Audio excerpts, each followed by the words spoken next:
my guest, who you all know, the man in the hat. There you go. Fantastic. Richard Harris, who's the author of The Seller's Journey, your guidebook to closing more deals with neat selling. There you go. Beautifully, beautifully audition there. I don't know whether I should have the book on or have you, Richard. So welcome to this live. I do have the book recorded in audio. You might win the argument though if you argue with the audio version of the book, right? Yeah, I can't talk back there, so I might do. So feel free to do a live audio reading of my book. I would not be opposed. So, well, we've only got half an hour, Richard. So yes. yeah. So we would love to have others on the call with us. Sending us questions, participating in our great debate, sharing your experience. So please make sure you have your chat open and send us some love and questions. Okay, so this is the great debate, Richard. And great debate. I love it. I am on the buyers-led side, and you are on the sellers-led side. So yes. Are you ready for this, Richard? I was born ready. By the way, people in the chat, feel free to put in the chat where you're dialing in from. It's always fun. I'm on the West Coast in California. Janice is over across the pond, so we love to see where people are. So. Yeah, see, even in our positioning, we're on opposing sides. Look at that. Absolutely. I couldn't get further away from you if I tried. Yeah. So let's see how this debate goes. Right. So let's first talk about how this came about. I interviewed Richard on Scale Your Sales podcast, and this is your podcast episode, Richard, is coming out in about 10 days. So looking forward to that. But we really didn't get enough time to discuss this subject, which was, are we led by the buyers or are we led by the sellers? And there was a premise that you laid down the gauntlet there, saying that buyers are led by sellers. And so I thought this would be a good opportunity to discuss this on a live session. So first of all, let me start with Richard. What drives success? Is it buyer-led or is it seller-led? Well, and the way you frame that question, I do think there's some mutuality there. I do think that there's look, the buyer needs to feel successful, not through the purchasing process. I get that, right? There's this, win-win kind of stuff we always have to talk about. But ultimately, they have to feel good that what they're doing is going to help and support them long after the salesperson's gone, right? So I think that's a really important thing to distinguish, because we're not here to sort of, I'll sort of bash on the buyers a little bit, but at the end of the day, if you're in sales or we're all customers, we want everybody to walk away feeling good, right? And I think so. I do want to sort of preface it that way. I do think I don't believe that there's anything such as a buyer's journey, right? This is the big debate, right? I think it's always a seller's journey. And what we focus on is the buyer's experience. It's the buyer's experience through the journey. Now, who leads who? It's a good question. It's a dance. Right? There's you certainly have someone who leads the dance, but there's this flow that has to occur. You can't do it without your partner. I believe the buyer might start something, but I don't think they lead the journey. I don't think they lead it at all. In fact, I don't think that they really have a journey. I think it's the experience they have through our sellers-led journey, in my opinion. We could debate, product-led growth and product only and self-serve. That's a whole other discussion. For what you and I are discussing, I think it's when there's a buyer engaged and a salesperson engaged.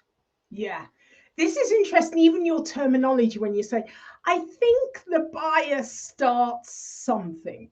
The seller wouldn't exist, without the buyer getting involved, having a need, and doing the research as they do now.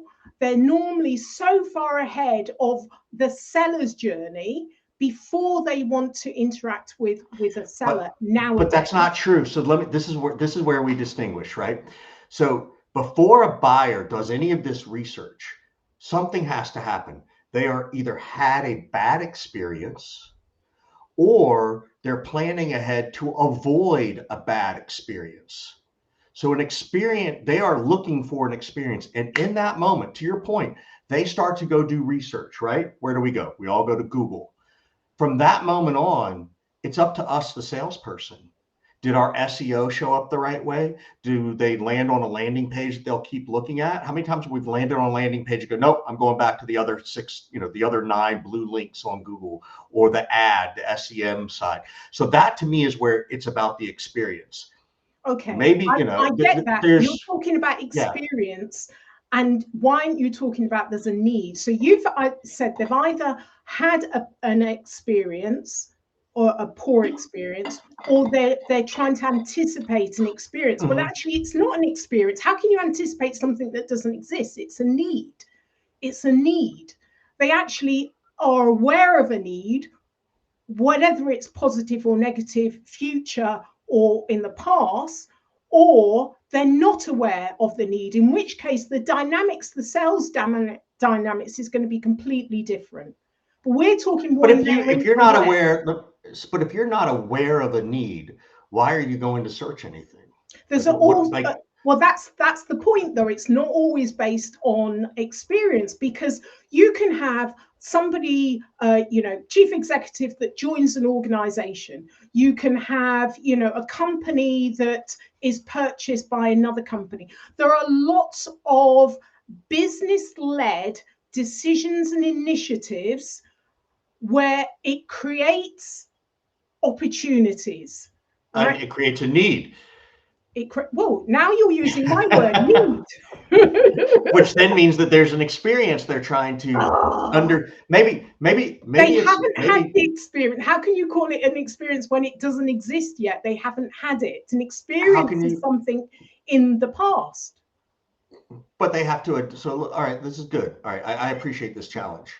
So, is it possible though that if that need exists, isn't that need based on a desire of a certain type of experience, whether they felt it or not? Like, let's say, for example, let's use your example. One company buys another, one's using HubSpot, one's using Salesforce, right?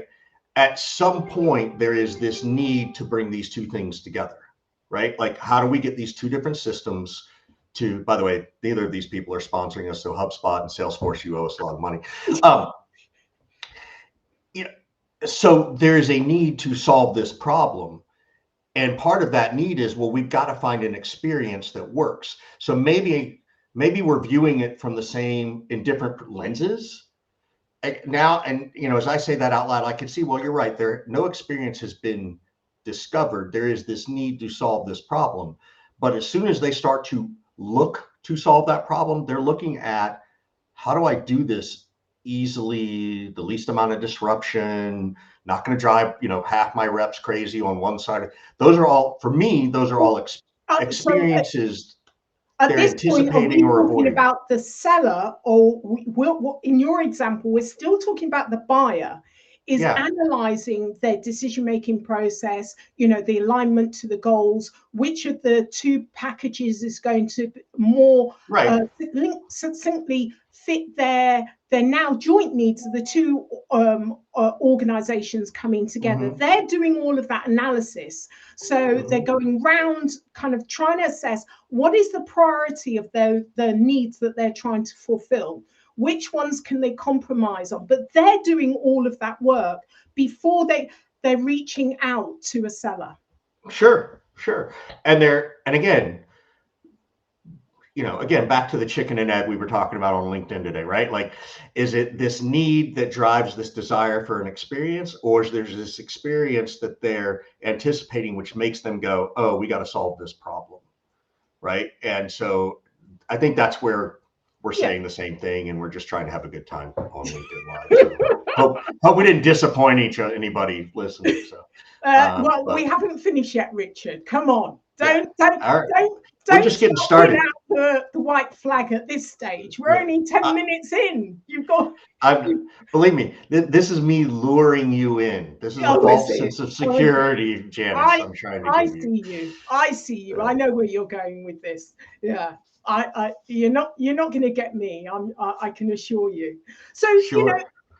it's about understanding the deeper buyers, and I still say that it's a journey. It's much more than a feeling, like an experience in the journey that they go on, because there are so many more stakeholders, and certainly we know the stat that buyers, when we're talking about the B2B world, they feel that their needs are not understood by salespeople. They feel the process is complex and difficult, and that hasn't changed. And that is because we are so fixed on the sales process and controlling it so that buyers go through the sales process that isn't always fit for purpose.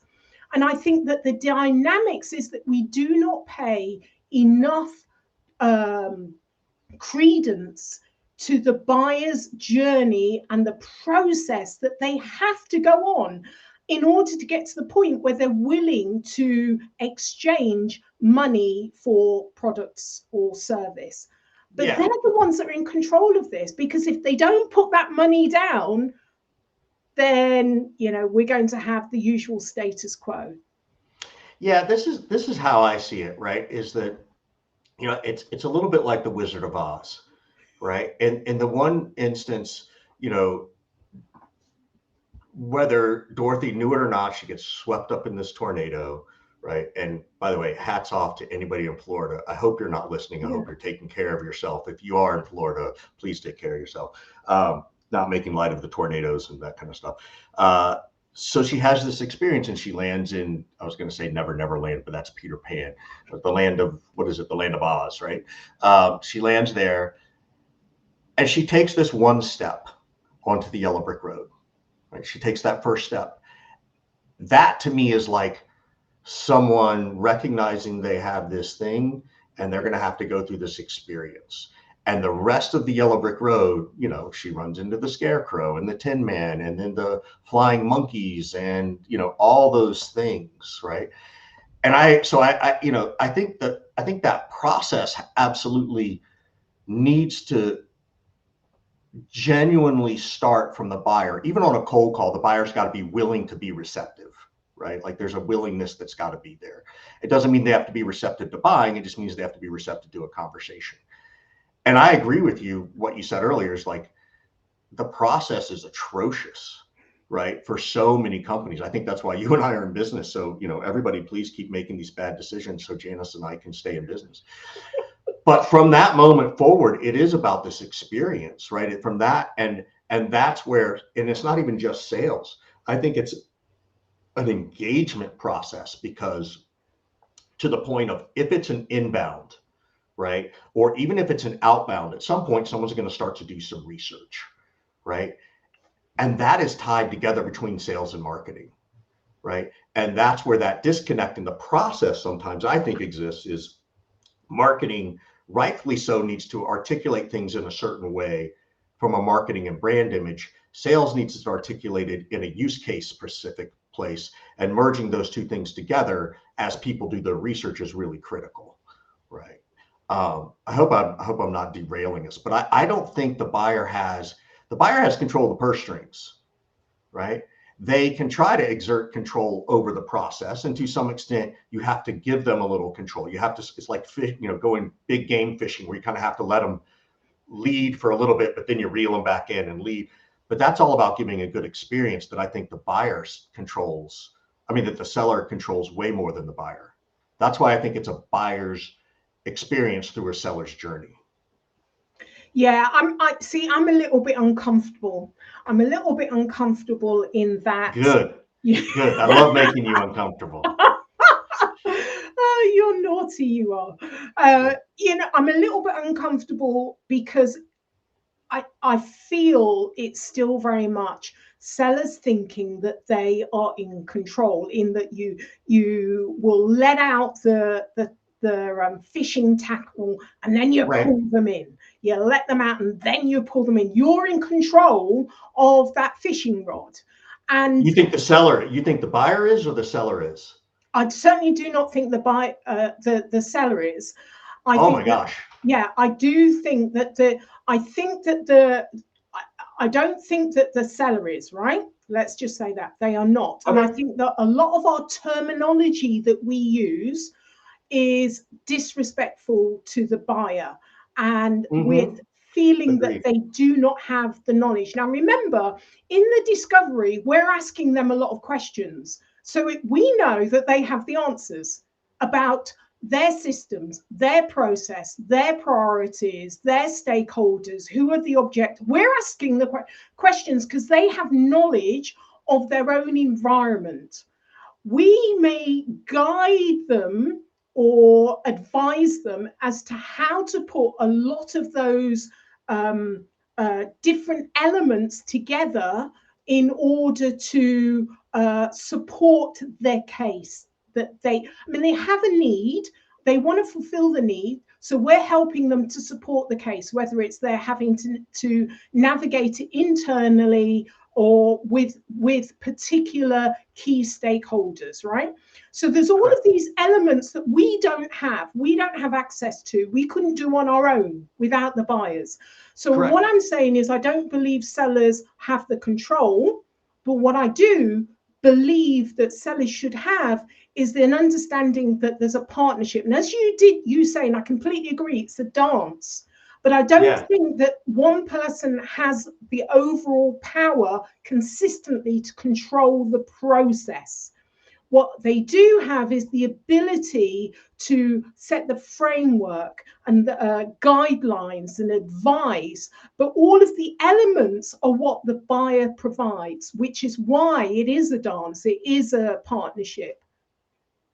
Yeah, it's I'm sitting here and I'm absorbing and I'm looking and thinking, and again, we're splitting some hairs here, like, and that's part of the fun, right? Like, that's part of the fun. But what I feel like the buyer controls is the information, right? And I think as sellers, we can control the process. For example, and these are sort of, in my opinion, not the best way to do a sales process. But if a customer comes on or a prospect comes on and demands a demo right away before I do any discovery, well, I need to slow down that process because I know that's not the best way to do this. So now I do have control. I believe that actually people, to what you're saying, is people do want to be led, and the experience they have through that is important. So if we get on a call with someone, if I'm calling Janice, there's the constant introduction of, hey, how are you? How's the weather? Et cetera, et cetera. And then there's this like, hey, Janice, before we get into everything, like, I just want to put some parameters around what we're doing, right? Like, it's our first conversation. I think we're both here on a fact-finding call. You're going to get some facts from me and I'm going to get some from you. We're going to ask each other questions. We're going to go from there, right? This is how I do every first call. So for me, I feel like I'm now in control. I'm controlling the flow of this conversation. And from that, I will start to say, okay, so Janice, tell me what's really going on over there. What made you even want to have this conversation? Okay, tell me more about that. Well, what do you mean when you say you have this challenge? Because, it's very unique to your company than the next company. So I'm leading this conversation in the way that I teach and the way I do things, that I feel like the seller is in control. There are moments where of course, we all turn around and say, okay, Janice, you know what? I'm going to shut up. I've been asking you a ton of questions. What do you want to ask me? Like, what do you need to know? And now I am giving now I'm letting the line out in fishing. I'm giving them a certain amount of control, but in my mind and the way I do and think about things, they don't have control, because I know when to pull that back in and get that control back from the person. So again, maybe we're splitting hairs in how we see this, which is just sort of fun, but that's why I think there's less of a buyer's journey and more of a buyer's experience through this journey we lead them on. Interesting. Yes. Well, okay. That pause tells me I got her somewhere. She's trying to figure it out. You have, there was a lot of information there, and There's a lot to unpack. Richard, I was just kind of giving you a bit of time to pick. Exactly, you were letting the line out. I'm going to pick up. Right. That's what I was, playing for time there. You were playing the seller, and you were putting me through, and you're allowing me to have this moment of where I think I'm so smart and have this amazing experience. Did you feel it? Did you feel it, Richard? You did. Okay. Yes, which is also my reverse psychology to prove to you that you did what I tell you've been doing all along. So, okay, Richard. This is our dance. All right. What else? What else you want to cover? Because we could go for hours on this one. What you've just said is very much based on the relationship and the level of trust within that relationship. In order to pull the line in, because if you're working with a buyer where you do not have that level of trust, when you pull in, you lose them. Very much. They're gone. I say this all the time, is that through active listening, as part of this exercise of selling, it's our job to help our customers and prospects fall in trust with us, not fall in love with us. I want them to fall in trust with us, because in that moment, that's where you start to get shortlisted. You're one of the 3 people or the 2 people, and you now can have those deeper, more intimate conversations of commercial terms, or who's going to be our blockers, or who else needs to be involved in the decision. But I agree with you. You got to get people to fall in trust with you. And I think, that to me comes back from what kind of experience can I give them through this journey? Right. And, we know that the way the sell has become so much more complex over the last, like 3, even 1 or 2 years, with the economy really challenging the budget. And so, because it's become more complex, there's almost, in my view, more of a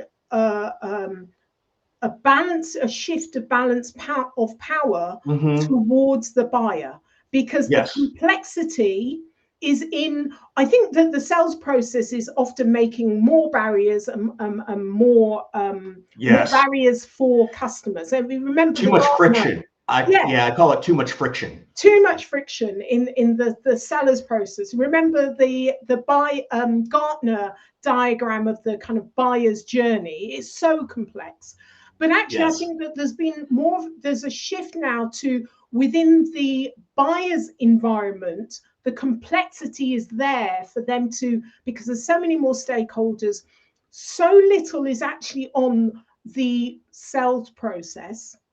And whatever process and methodology you might use, the greater majority of your energy is on managing the deal through the buyer's journey, process, environment. Right. To provide the right experience. 70% of your time in order to get the deal. It's managing the deal, not necessarily managing whatever methodology or process you use. Yeah, I agree. So, I created neat selling because I just needed to be creative. It's very good though, Richard. I read the book. It's very good. Thank you. What I will say to everybody is, you don't rip and replace. Like if people hire me and I'm like, don't rip and replace Medic or MedPick for neat.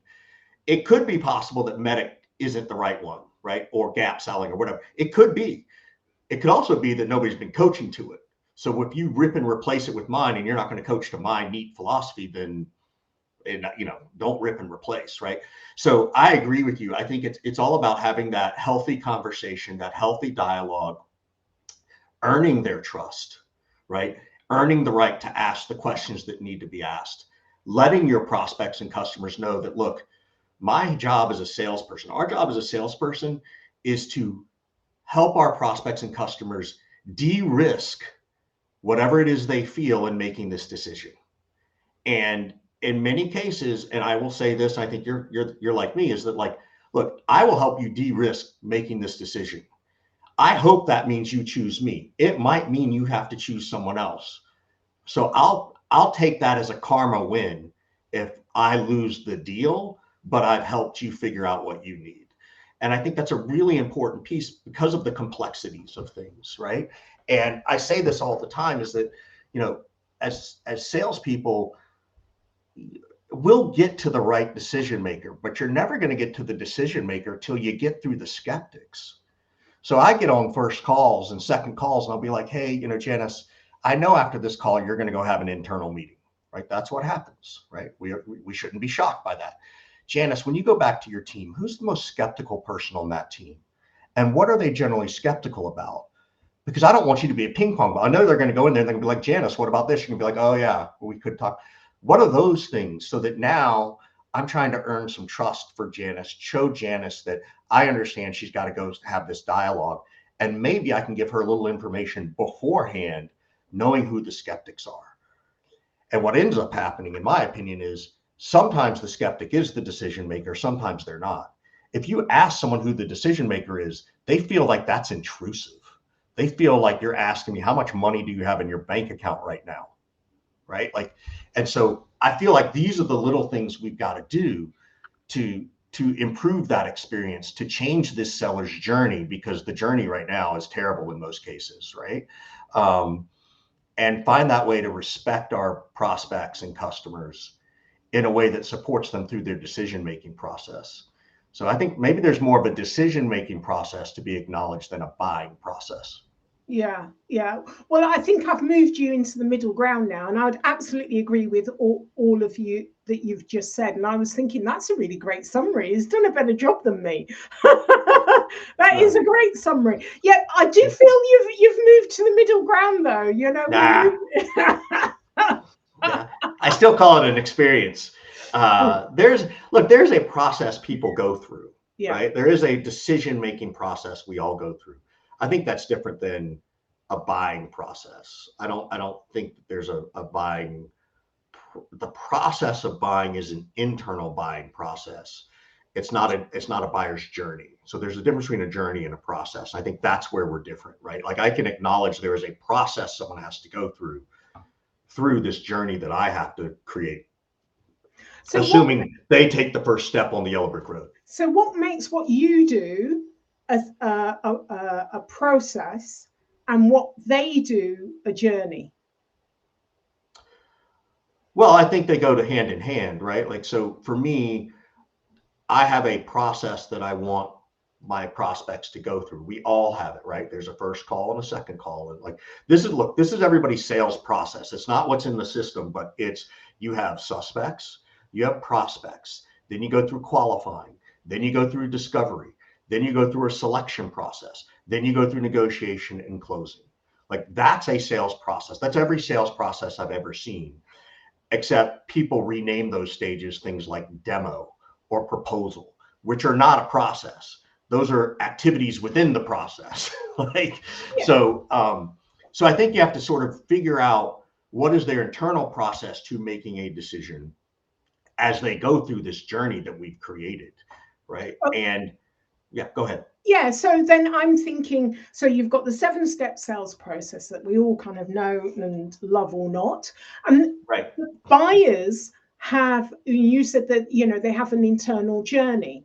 So if I was in the procurement department, there is a certain process I need to go through. If I have an RFP that I've put out, there is a certain process that I need to take those documents through in order to compare and contrast and decide on which of the two companies that are going to be pitching for this deal. There's a process that they've gone through, and then when you get to the pitch, there's another process. The interview. There's, it's like a job interview. There's a scorecard. That it has to go through a certain process to get to the point.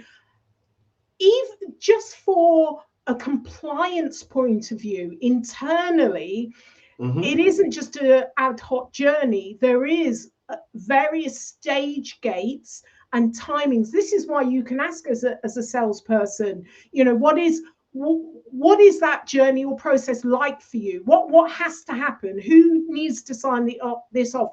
Then where does it go? So every company has a buying process. It's going to be different for different companies, but there is going to be one. Right, but now we're saying process versus journey, which I'm walking out of this thing like reframing my thought that no, but this is good for me, is that there is a buyer's process they need to go through, which for me, in the way I've been pitching this for so long, is different than a buyer's journey. Mm-hmm. Right, there is this they have to go through a research process, they have to go through a definition of needs process, they have to go through all those things, and from that moment forward, again, in my opinion, they're going into a seller's journey. So they have to go through this internal process, right, within themselves, within their team, within their organization, to then figure out what is this journey we're going to go on. So I think you just convinced yourself that I'm right. I laugh very hard. It's a shame. Again, we're out of time there. Yeah, we are red hot. You know, this has been most enjoyable. I enjoyed debating with you. Yes, we've agreed, we've disagreed, we've gone around in circles. The world is a better place for us having the great debate on the sales versus the buyer journey. So I've really, as always, had lots of fun with you and really enjoyed this. And you know what? Through all the disagreements, you know what's the best part is the love is greater. Like I just, you know this. We've talked offline. Like I can't wait to meet you in person one day and give you a real human HR approved hug, and just say hello and spend some time with you and just keep chatting this stuff up and all those things. So I appreciate the opportunity and thank everybody for listening. Yeah, and I really did enjoy reading your book, and I would certainly urge everybody to get your book and have a good read. There's so many great nuggets, and it's actually like Richard, well, I know you're reading it, and in the audio version as well, but it's like you're in my ear, Richard, so I can't get away from this. I wrote it that way. As my mother said, I'm trying to get her to write the review on Amazon. I'm like, this book is fantastic. Of course I say that as his mother. I just wish he wouldn't have used the F-bomb so much. That was her review, and I'm like, okay, I'll take that. That's a win. Thank you, Mother. All right, you take care, and thanks, Janice, listeners, for listening. Even if you're listening to the recording, please do leave a comment. Richard and myself will go back in and answer all of your comments. So really appreciate it. Thank you, Richard, darling. Thank you. Good to see you. You too. Bye. Bye.